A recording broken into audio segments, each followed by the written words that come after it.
Welcome to the Backyard Bougie podcast, where real life meets a little luxury from our home studio to you. We're talking heart-to-hearts over our favorite beverages, deep combos with a splash of class, and everything from relationships to routines, ambition to aesthetics. Because we believe you can chase your goals, love your people, and still show up stylish inside and out. It's real talk with a little sparkle. So pull up a chair. Whether you're in sweats or stilettos, this is your space to breathe, laugh, grow, and keep it bougie in the most beautiful way. Let's get into it. This is the Backyard Bougie podcast. Quick heads up, the views and opinions shared on this podcast are solely those of the hosts and guests and do not represent the views of any employers, institutions, or organizations we're affiliated with. This podcast is for entertainment and inspirational purposes only and does not constitute legal, medical, mental health, financial, or professional advice of any kind. The content provided on the Backyard Bougie podcast is intended for general information purposes only. Listeners are encouraged to consult with appropriate licensed professionals before making any decisions based on the content shared. Neither the hosts nor the podcast shall be held liable for any losses, consequences, damages arising from the use of this information. Before we dive in, we like to take a moment each episode to set an intention. So wherever you are, in the car, on a walk, or winding down at home, pause for just a second. What do you need from this space today? Maybe a breakthrough, a laugh, a little reminder of who you are? Whatever it is, hold it close and let this time pour into you. Now grab your favorite drink, your journal, or that last slice of lemon cake, because today's episode is about to bless your whole vibe. Let's jump in. And we're back with the Backyard Bougie podcast, episode number 5. Woo woo! Yeah, entitled Tethered Together, the difference between vows and covenant commitments. So high five for episode 5, huh, babe? Yes, woo woo! We're so excited to have you guys back up and listening to our episodes. I know there's been many of you out there anxiously awaiting our next upload. They're like, when are you going to do another podcast? And we're like, well, now we're here. We're doing it. That's right. Thanks for, holding us accountable. And as you can see, our attire is showing that we're ready for vacay. That's right. That's right. We actually getting ready to head outside and go into the pool with the kids and the family. It's been a warm, low 90s here at home. So we're recording the podcast and going to go jump right into the pool. So, but we also got our vacation vibe on because we're getting ready to go on some vacation with the kids and family. And we'll be heading out here this week, actually, in a couple of days. And so we can't tell you where we're going because our number one subscribers are our kids. And so it's a surprise for them. And so we can't let them know. Nosy. Yeah, very nosy. They'll put their little CSI investigation on and try to figure out where we're going. But we'll definitely let you guys know how it goes when we get back in the next episode. But we're really looking forward just to getting away, spending some time with our family, celebrating our youngest son's 8th grade graduation and our daughter's promotion into junior high. I guess junior high is 6th grade these days, so pretty cool. Yeah, it's kind of crazy. Now we have a high schooler again. I know. We already have 2 Third out time. in college, but this one is, hitting hard. But, it's exciting nonetheless. We're very appreciative and very honored of all of his academic accomplishments. That's right. Honor and wall. Character. Yeah. Yeah, amazing. And then our daughter for her involvement with everything. We are blessed, so we're going to bless them. To celebrate all these life pivotal moments and do it together as a family. So it'd be great. Yeah, it'll be fun. We're looking forward to it. Should be exciting times. But with that said, as you guys know, we always bring a beverage of choice to the podcast. And I guess I'm just the old classic go-to guy with another Maker's Manhattan today. And I'm an old classic woman with just my normal gin and soda. That's right. That's right. We love what we love. So what can we say? That's right. Yeah. Keep it simple and keep it real, right? Keep it real. That's right. That's right. We'll surprise you though every now and again. That's right. That's right. Every now and again, we may show up with, water. Probably or champagne not, again. Yeah, champagne again. You never know. That's right. That's right. Yeah. But with that said, today, folks, we're jumping into this episode and just a little bit of background on how we got here. As you do with, starting any sort of venture like this, we kind of came up with, just a bunch of categories and episode thoughts and ideas. And one of the ones that we've had on our list for some time has just been around the difference between a vow and what we've kind of coined the covenant commitment. And the reason we thought this would be so kind of appropriate right now is, in our family, we're actually getting ready with our oldest son as he's getting ready to step off and make those covenant commitments to his beautiful bride-to-be here in September, so just a couple months away. And as we got to thinking about it, as we got to kind of, thinking about our story and where we're at and what we do and how we do it, it really took us back to a time in our early relationship before we got married, and how we landed on the covenant commitments that we wanted to make, kind of in addition to the traditional vows that we said at our wedding together. And so that's really the genesis of it. That's kind of how we got here, the origin, and we just wanted to kind of share with you guys. But just a quick public service announcement and disclaimer. We're going to talk about some heavy stuff today. We also know that our view of marriage isn't necessarily everyone's view. We are not anyone's judge. We are not the relationship police. We're not God himself, obviously, Thank as God. you can tell. Thank God. And so with that said, when we're chatting today, we're talking about what has worked for us. Just us. Just us. Not necessarily it's a one-size-fits-all. This isn't, therapy 101. We're just sharing from our relationship what's worked. Yes. And to clarify, I think what we're trying to healthfully say is it's our bag of trail mix. Hopefully you can take a nugget, a little morsel of chocolate to help satisfy, or a nut. That's right. Just give it a go. Those Let's nuts see what get in it there does. too, You never know. It's just, a different perspective. It's ours. It's not what we view on or place on anybody else. It's just what has worked with us, and we want to be open about it. I mean, we shared with you where we were in the previous episodes of us as individuals, and this is us coming together communally into this new life that we're setting and going forward, hopefully full-fledged with the best of our abilities that we can give it our best. So by all means, no judgment, not trying to tell people how to do and live their life right. or their marriages. It's just, this is ours, and this is what works. And that we've been asked over the years on what has helped us.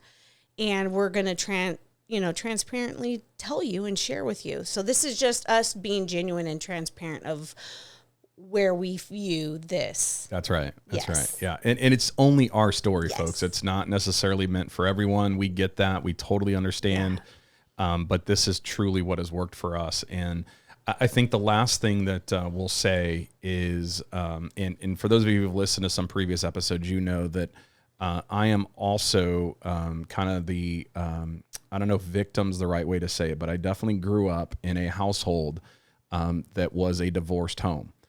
I, to this day, with all of the study and knowledge and pursuit of wisdom that I have sought, I believe that my mom was morally and religiously justified to step forward in that divorce. And so I say that all because we're going to have some very profound and very direct statements around our marriage covenant commitments that we've made. But we know that there are obviously reasons that folks get divorced. We believe there's justified reasons that folks get divorced. And even if you are a divorcee or someone who has been a part or subject to a divorce, the reality is that we're no one's judge. We firmly believe that, particularly as Christ followers, that God's grace and mercy is wonderfully and beautifully created for each and every one of us in our own faults, in our own ways. If I would sit here today and I would hang out all of my faults and all of the things that I do wrong, y'all would probably have a lot to say about those too. And so this is just one area that we know it runs deep. It has a lot of emotional impact, and I think it also has a lot of hurt that can be associated with it. And so we just want to tell you in a very loving and supportive way, we see you, we've got you, and we love you no matter what, regardless of divorced or not. So that's kind of our story, and we're going to stick to it. Absolutely. We don't have it all figured out, but together we're going to try to make it work. And that's the beautiful undertone with me and Michael's journey, is that he had his own journey. I had mine. As beautiful and chaotic as his was at times, and as beautiful and chaotic as my parents had created for me at times, bringing that chaotic, beautiful together and making it work. But also knowing what affected us and being real with each other and That's transparent to be able to help us heal, to be able to help us have a better understanding where the other person's coming from in different, elements and perspectives of conversations and, life circumstances at times, that we can falter back on these pivotal moments of which we've discussed. So that's right. That's all it's for today. That's all for today. That's Yay. right. That's right. But with that said, we thought that we'd kind of get started with just kind of a funny little story about how we came to creating within our own relationship some covenant commitments. So I think many of you are familiar with the traditional vows. Maybe even some folks even write their own vows in a marriage or a wedding ceremony. Till death do us part. In sickness and in health, rich or poor. All of those traditional vows. We did, in all honesty, recite those kind of traditional Christian vows. But in addition to that, we also created what we called our covenant commitments with one another.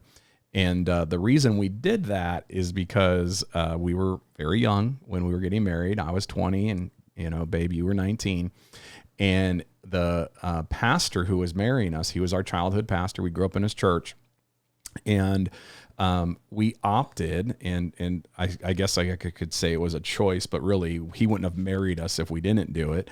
But we did do premarital counseling. And in every one of those counseling sessions leading up to our wedding, probably, 8 to 10 sessions or so, every time we would get to a session, whether it was a group session where it was both of us, or whether we had individual sessions where he talked to us on an individual level as well, he'd always ask us, are you sure you want to do this? That's right. Yeah. That's right. Even at our wedding day, at the altar. It's on video, people. It's on video. I mean, I guess I could roll B-roll and show you guys the video, but I don't know how to import, VHS. But the reality is that he, at the wedding altar, Christy comes down, she enters in, her dad, graciously offers her hand to me in marriage. And we walk up to the altar, and here stands the pastor who is marrying us, and he looks both of us in the eye, as serious as all get out, and says, do you guys want to go through with this? And we're just like, what? Like, we've got guests here, we've got, party next door. He's like, seriously, do you want to go through? And you got to think on the private moments after those pre-marriage counseling sessions, we were both in the car on our way back, and we're like, does he want us to get married? Yeah. Do you get that vibe? Like, are we going to be okay? And then for him to do that and take it, it just came full circle for us. It was our aha moment. Like, he was for real. Like, this isn't a joke. He's not trying to talk us out of it. He's just really wanting us to navigate our personal, relational, and wholeful viewpoint of what we're about to do. That's right. And that is such a beautiful feeling because, again, as young as we were like, I don't think he wants us to. Because there were so many naysayers, though, when we were getting married, that we often thought that are you sure you want to do this question was a negative to us both. And through that all, we always looked at each other, questioned each other, and fed each other what we were feeling at those moments, which I think helped build us. I think stronger. Because people's going to always have their opinions. They're always going to give their advice, and you take it or leave it, have it go in one ear, what the other.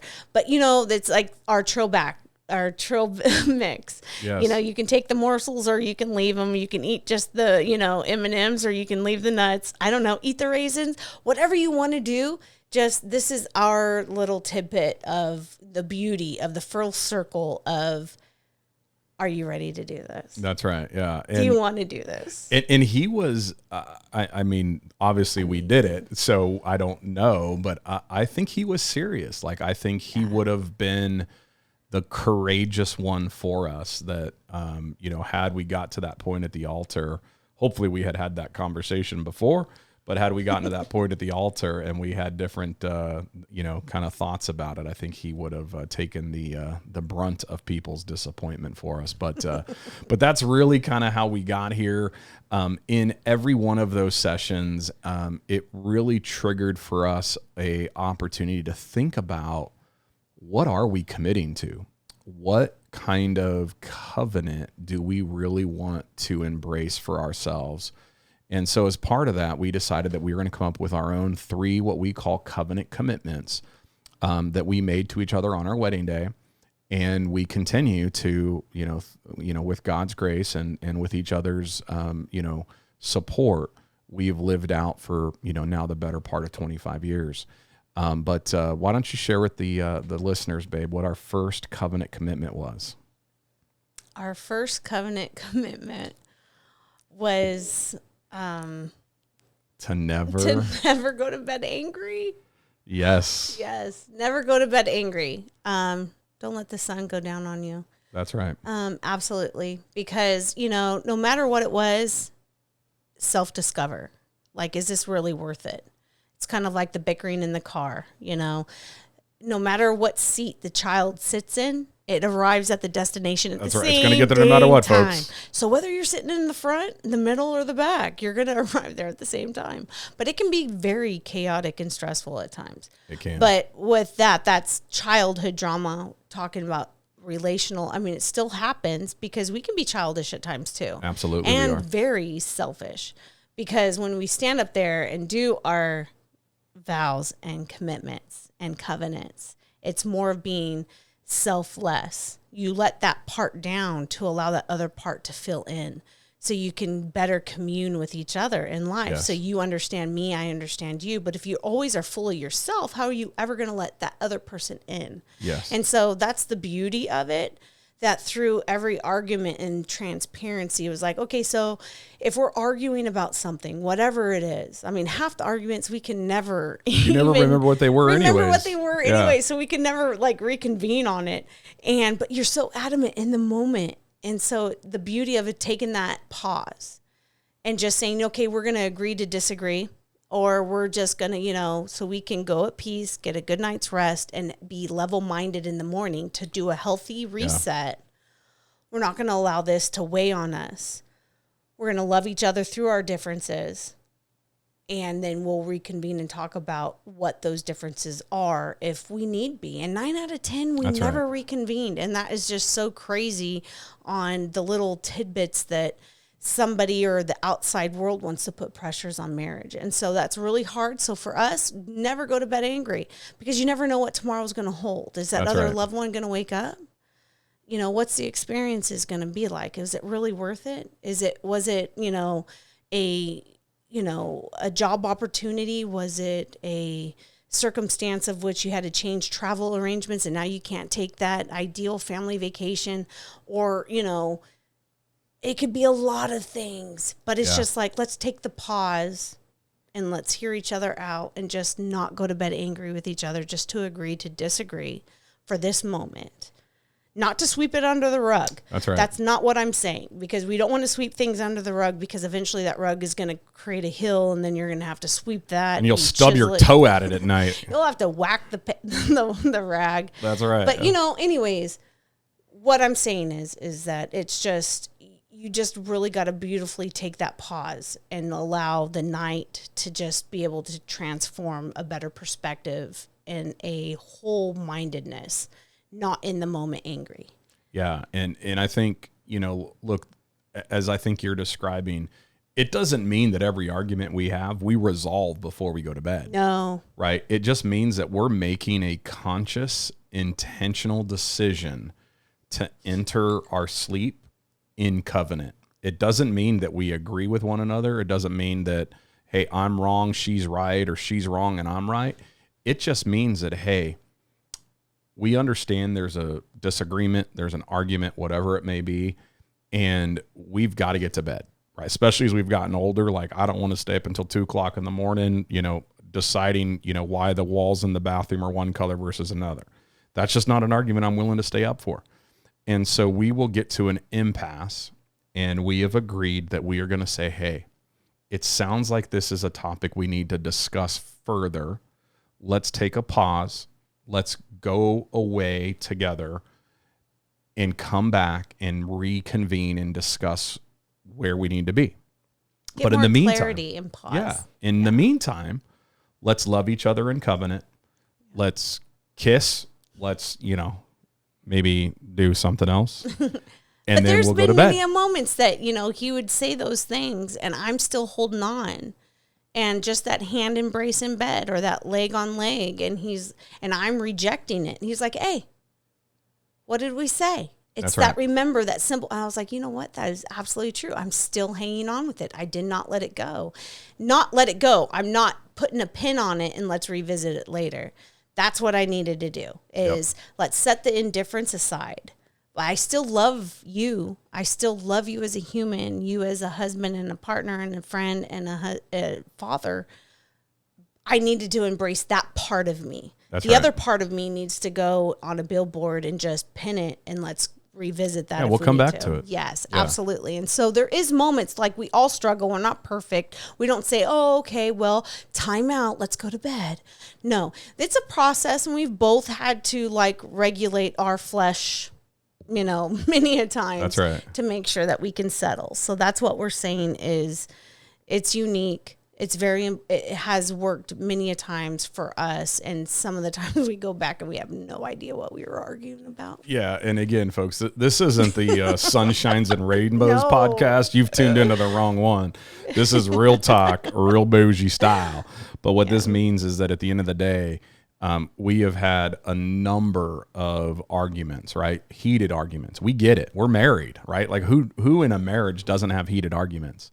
What we're saying here is that when we reach the point of impasse, we want to agree in covenant that, hey, let's pick this up at another time, but let's agree that we're going to bed in love and in covenant commitment to one another, that regardless of this argument, regardless of this issue, we love each other and we're going to see each other through it. And it is, you mentioned this, but the funniest part about this, folks, and try this. I challenge you in a marriage relationship, try this. If you agree to this, figure out the next day or 2 days later, when you even go back to revisit that little Post-it note that you wrote down of, I'm so mad at him because of XYZ, go back and read it, go back and understand it and ask yourself, man, am I even still mad? It's funny because in our relationship, 90% of the time, it's not even worth the argument. It's not even worth the energy. And we'll just come back to each other and we'll say, hey, look, I know last night we were arguing about this. I don't know what I was thinking. That was foolish. That was silly. It made no sense. I'm done. I don't need to talk about that anymore. I apologize that I was even agitated by it. And, and then the makeup process is the best part of it all. So, but let's move on to covenant commitment number 2. So for us, this was a big one, folks. And this is one that we agreed we would never mention the D word. We don't use profanity in our marriage. Well, at least the D word. But the divorce word, we agreed from the moment that we entered into our covenant commitments to one another that we would never, whether you're in the moment of an argument, whether you're just, frustrated or tired, that we would never mention the D word. And, with God's grace and our willingness to navigate this covenant and commitment together, we've gone almost 25 years, and I can, with 100% honesty, say it has never once been mentioned in our marriage. And again, we know, folks, there's plenty of reasons out there why folks do, but this is what worked for us. This is why we wanted to do it. And as we've shared before, for me, it was one of those things that as a child of a divorced home, it was really important to me, not only for my own, personal security and well-being, but also for the experience of our kids to know that that was never going to be an option for me going into a relationship. Absolutely. And so as he clarified, and as if you were previously listening, he had grew up in a single family home with a rock star mom raising as much as she could to the best of her abilities, him and his sister. Myself, I was brought up in a marriage home throughout their whole years, 51 years of marriage. And the threat of divorce was constantly thrown. And to me, that hurt. At every argument, and I'm talking about bickering just like we did in the previous stage 1 of not going to bed angry. Yeah. I remember being woke up many a nights by my dad just walking to breathe and then coming back and making sure that me and Marla knew that, you know, he was home safe and everything was cool and that him and mom are okay. And that was very hard, watching your father leave to walk it off, which I appreciate. Now I get as an adult, but as a child, having one parent step out, you don't know if they're coming back because of the threat of the other person saying that, you know, if you're going to leave, leave. And then he actually does. You know, he wasn't leaving to leave her and us. He was leaving to just reset his mindset. Let level heads prevail. To be able to come back and take a pause for himself to come back to clarity. And so for me as a kid, even as a young adult being recently married, pregnant with our first oldest son. I remember my mom calling me in hysterics saying that she was leaving my dad. And it's just like one of those things that it was like, really, Mom? Like, now is it? We're like, it doesn't make any sense. But the constant threat and the not knowing, I think, is just as detrimental as it happening and somebody living through it. Right, wrong, indifferent, whatever. He lived it. He understands in a process that I could never relate to that emotionally. Just as much as I don't think he could relate somewhat to just having that constantly being thrown at another person at every argument at no matter what level. Like, it didn't matter the extreme. It could have been forgetting a loaf of bread because it wasn't on the list. I mean, it was just, that was the revert to. And so when he said it, I just felt relief. And he was just like, why are you relieved? Like, your parents are still married. And then, like, to open up all these vulnerable layers of transparency to him, I was like, no, my parents throw that up. And then when he came around, he heard it occasionally, not all the time, but he did, and he understood. And so for that, you know, different perspectives, different upbringings. He lived it. I lived the threat. Both are, I think, very impactful to us. Yeah. And so we swore to each other we will never use the D word. Yeah. That was a, you know, and look, I'm probably pretty obvious and overstating here, but I don't think anybody goes into their wedding thinking this is going to end in divorce, right? I like, hope not. Nobody's showing up to the wedding altar being like, well, I'll give this one about, you know, a year and a half, right? I don't think anybody says that. But what I do think is that more than not, people view marriage as a contractual agreement that if you do this, if I do that, then everything's going to be good. But if you don't do that or I don't do this, then, hey, I've got a clause to get out. And I think that's where, for us, that's where the difference between the vow and the covenant commitment came in, is that we were committing through covenant to one another that we would never, ever allow the D word to enter in. And again, we would be remiss to not mention what we talked about at the beginning of the episode. We know there are many folks that are divorced, amazing people that have been divorced, remarried, divorced again, whatever that may look like. We also know that people are victims of abuse. People are victims of infidelity, whatever that may be. We're not here to judge anybody. We're just saying, again, as we talked about, I don't think anybody had my childhood exactly the way I did. No. I don't think anybody had Christy's childhood the way that she did. So these were the things that going into our relationship that we wanted to establish as covenant commitments to one another. And so with that said, we love you guys, judgment free. And by no means do we falsely believe that divorce doesn't happen or it's not justified. So, but let's move on to the third covenant commitment that we made in our wedding to each other. And this was one that I think was really important to me.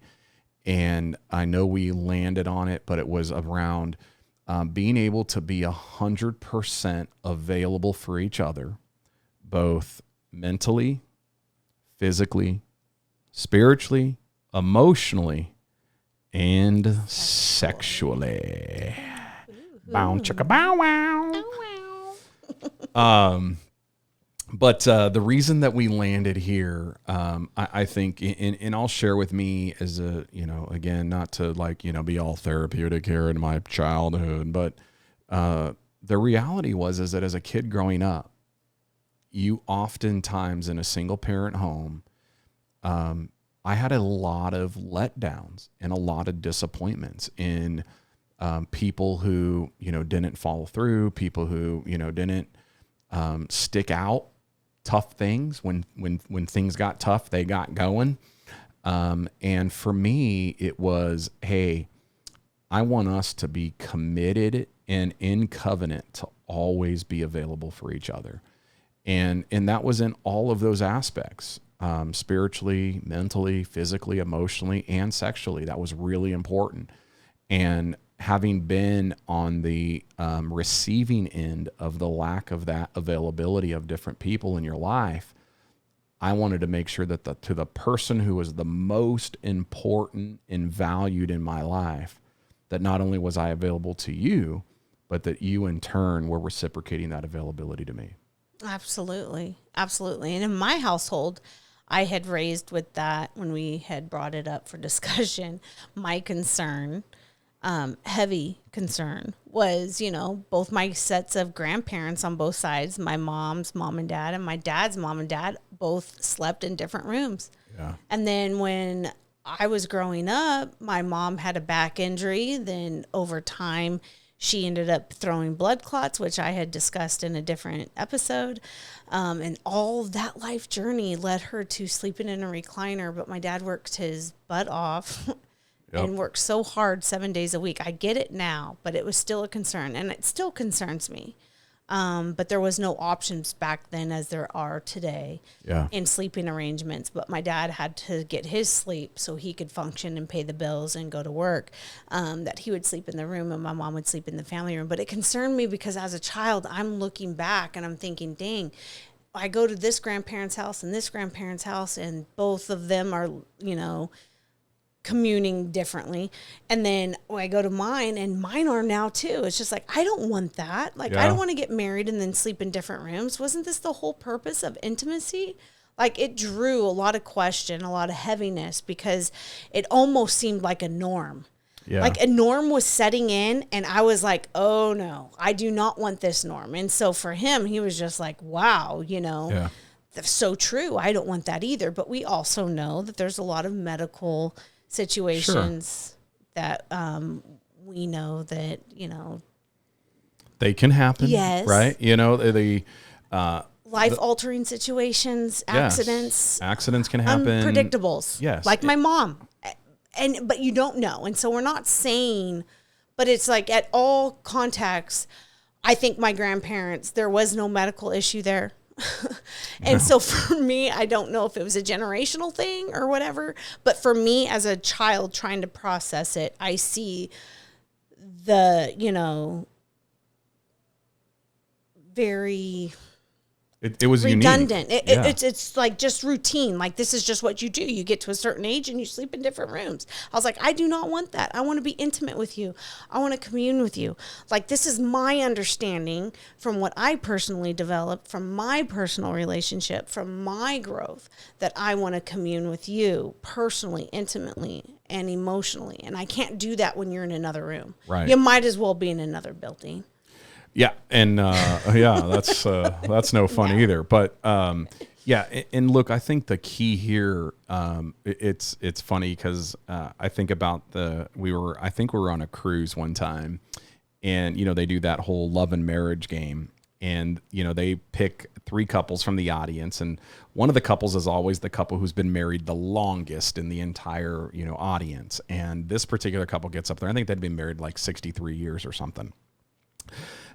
And the host of the game show goes up to the wife and says, "Ma'am, would you mind sharing what is the secret to a long and happy and prosperous marriage?"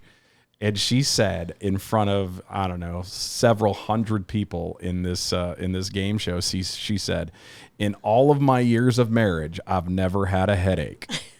Yeah. And y'all at home, you guys know what that means. But it was really kind of funny. But at the same time, I think a lot of folks can relate. And again, we're not going to dive into the whole, just swamp of sexuality and intimacy. That'll come in a later episode. We've got lots to say about that in that space. We have a lot of stuff in our trail bit. Yeah, that's all right. This is us holding up our trail mix bag. But we've got lots to say about that in future episodes. But the reality is that we all know that sex and intimacy can be very rewarding, but also very harming to a relationship. Yeah. And so that's one of the things that we just said early on.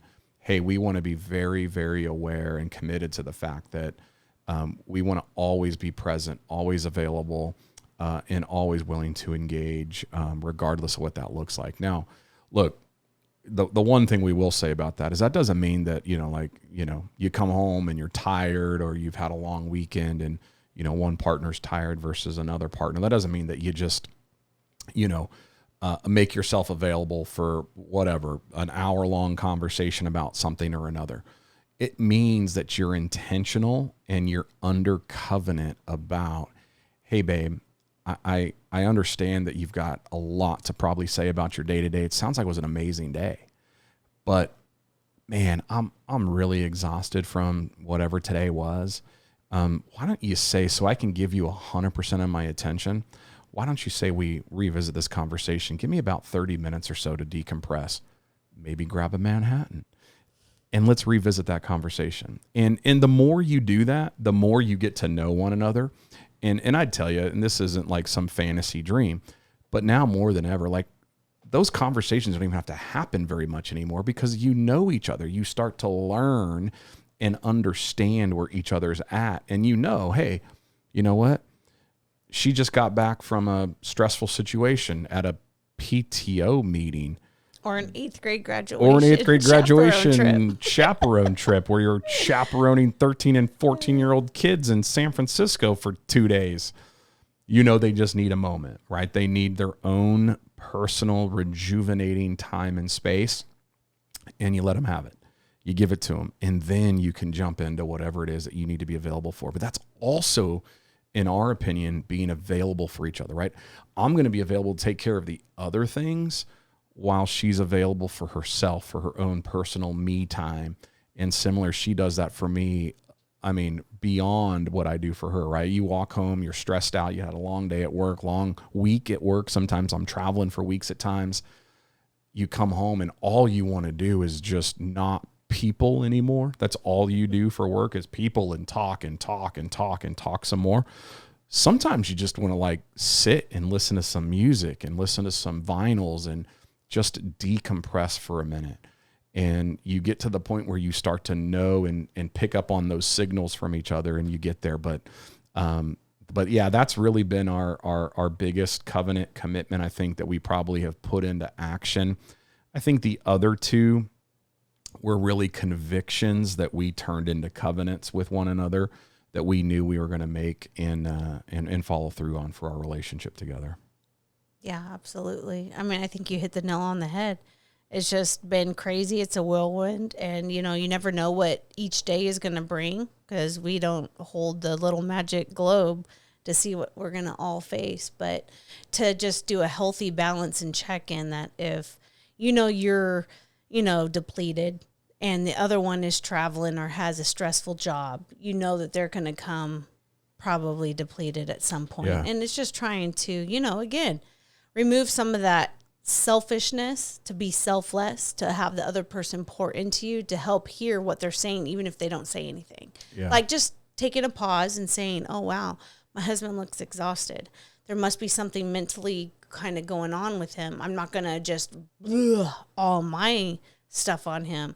Let's help him unload the car. Let's help him try to get into the house, let him do what he needs to do, resettle. Let's, get dinner going. And then let's connect there. Yeah. It's just reading the energy and the vibe of what's going on instead of just being like, oh my gosh, I haven't seen you, so this and this and this and this and blah. And then it's overwhelming because that person's still, they've been traveling. They've had, not only the stresses of their job, but travel stresses and people stresses and travel, in the car stresses and just all those anticipations of just wanting to be driver home. stresses. Yeah, just wanting to be home. If you're one of those drivers, park it.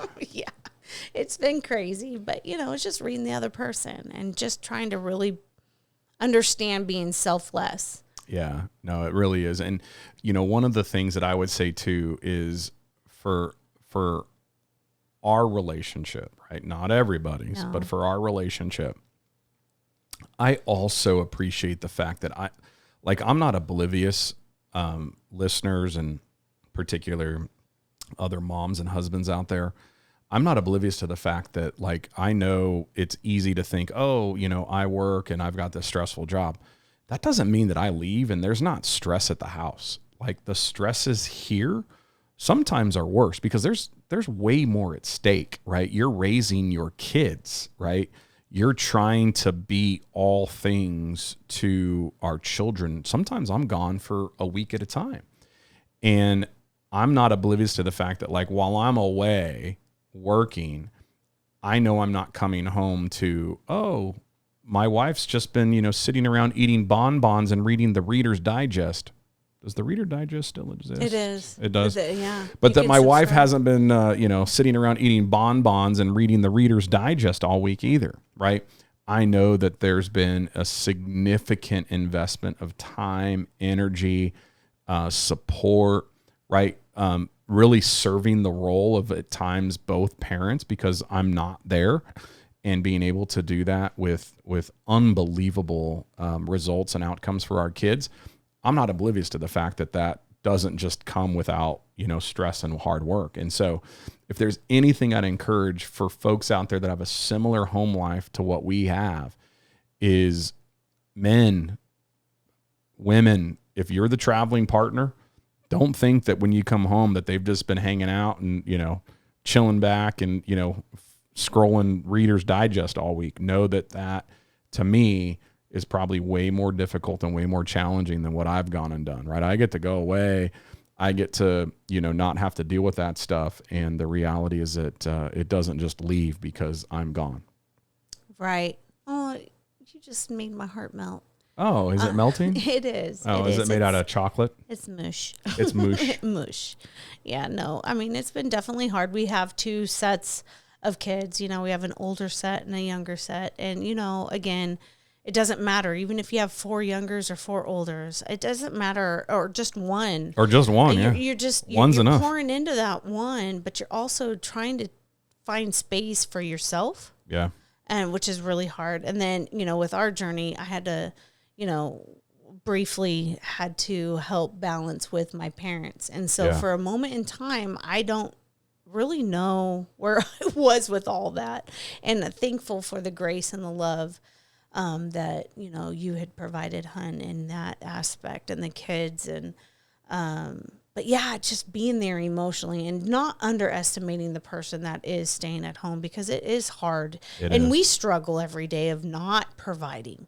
But what we do understand is that if I wasn't providing the time and energy to therapeuticalize or invest several different perspectives in different adult child, because I don't want to make every decision for our children. I don't want to handicap them, but I will give them, if they're asking for my or our, because I will include him on our night touch base. Yep. I will definitely include him and say, hey, this is what was brought to me. This is what I said. Is there anything you think I need to add or revisit or rephrase? And we're usually 9 out of 10 on the same level. And it's just that it's that drain of, I give a clarity of understanding and opportunity. I'm providing them with different options. I'm not making the choice for them, but this is 1, 2, 3, 4. Pick it or don't. Go your own way. Yeah. But at least they're there and you're doing it soundfully, wholeheartedly. Like if I was sitting there, and what would I want from my parents or my grandparents if I was seeking advice? Those are the advices that we would want when we seek counsel. And so for me, it's like I give my whole heart, my whole mind, my whole energy goes into these conversations. And at times it's like, wow, I've had this conversation with one of our oldest until 2 a.m. Yeah. Wow, I've had this conversation for 4 hours.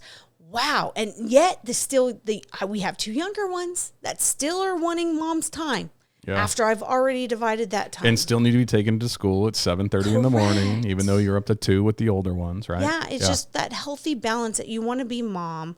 You also want to give a sound advice and not be like, oh, well, it's too late. We're on a time clock. But I actually hear them where they're at and where they're at to helpfully guide them, give them direction of which is sound counsel, not just a tired, cliche kind of brush you off. This is what it is. You figure it out. I don't want that. That's not my role. I don't feel like it is. And so for you to, appreciate me in that way, I appreciate that. Thanks. Yeah, absolutely. Does that mean you're going to be available for me later today? Oh, wait a minute. Hey, we got listeners here, folks. But we'll know. Well, look, we truly appreciate you guys listening in. We just thought that we'd take an opportunity and just share a little bit about our covenant commitments that we made to one another. Look, we could go down the many rabbit trails that leads to. We would just ask and encourage you guys. Maybe if you've been married for an hour, or maybe you've been married for 70 years and you've got 50 years on us. Maybe think about discussing some covenant commitments with one another. It's never too late, right? Oh. As long as you're in a relationship, maybe it's your second, third, fourth marriage, whatever it may be, encourage you guys. Talk to your partners, talk to your spouses. What could those covenant commitments be to one another? And through those transparent conversations had led us to revisiting dating. Mm. We started leaving notes. We started leaving text messages, and we still do that. But it's not forgetting on where it all started. When you dated, What did you try to do? You tried to win your lover's heart. And so it was, looking all good, smelling all good for those dates, whether it was at Pizza Hut or whether it was, at Shakey's. Whoa. She just called me out. Wherever it was, it still was something that you look forward to, no matter how much it was. There was no price back then because you were a teenager. But on the other hand, it really put in perspective, like, why does that have to end after we make our covenant and our vow? It shouldn't, because we're still dating the same person. Because when our kids are gone and grown and out of the house, I don't want to look at a man that I've made this covenant to and not know who you are. Yeah. Because as our kids change and grow, they're no longer an infant, can't communicate in diapers, to where they're toddlers, cruising, and, now they're walking, and now they're talking, and now they can communicate, and now they're in sports, and now they're, graduating, and now they are going off to college, and they have their careers. Then what?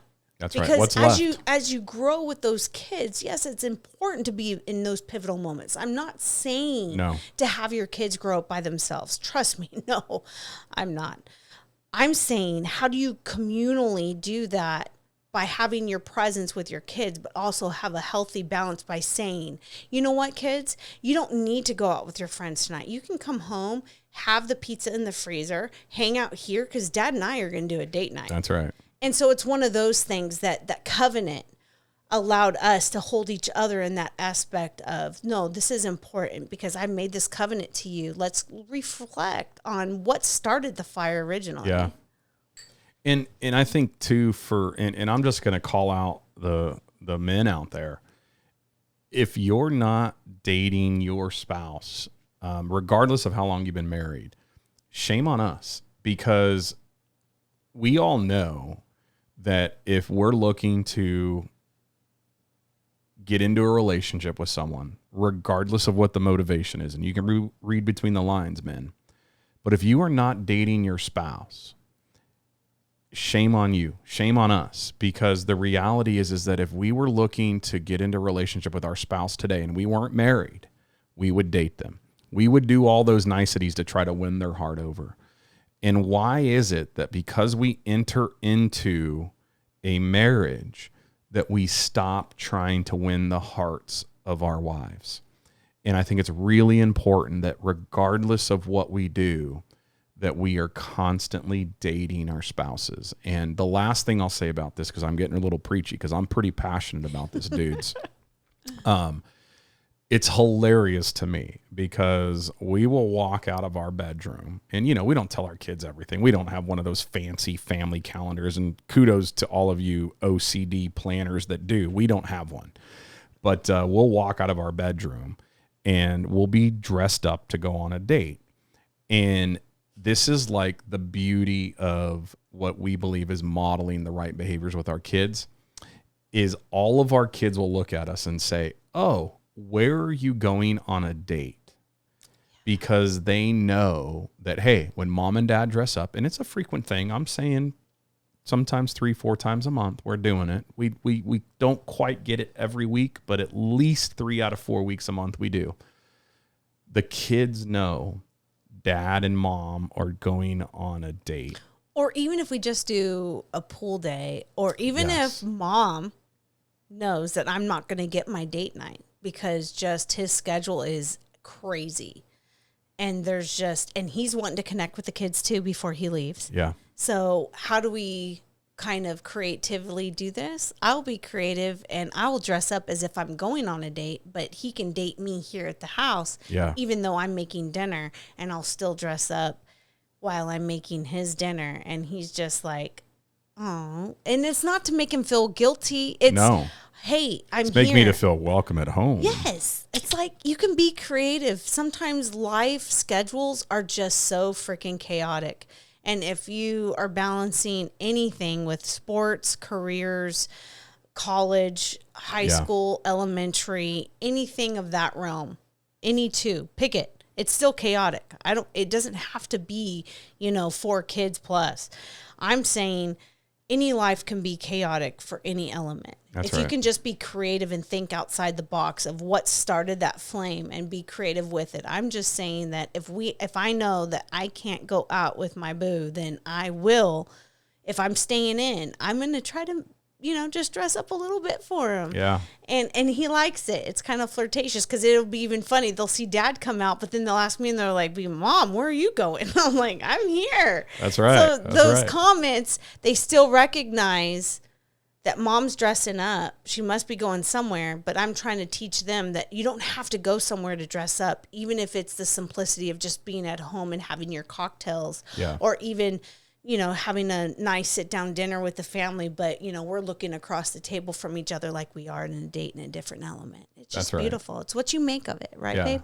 Yeah, it is. It's absolutely what you make of it. And look, the last thing I'll say about this, and then we'll bring this episode to a wrap. But look, guys, gals, if you're not dressing like you did on your first date with your partner, if you're not, prepping yourself, doing whatever it is you do before you got into this marriage or relationship with your partner, ask yourself, are you still madly in love and pursuing the partner that you're with today?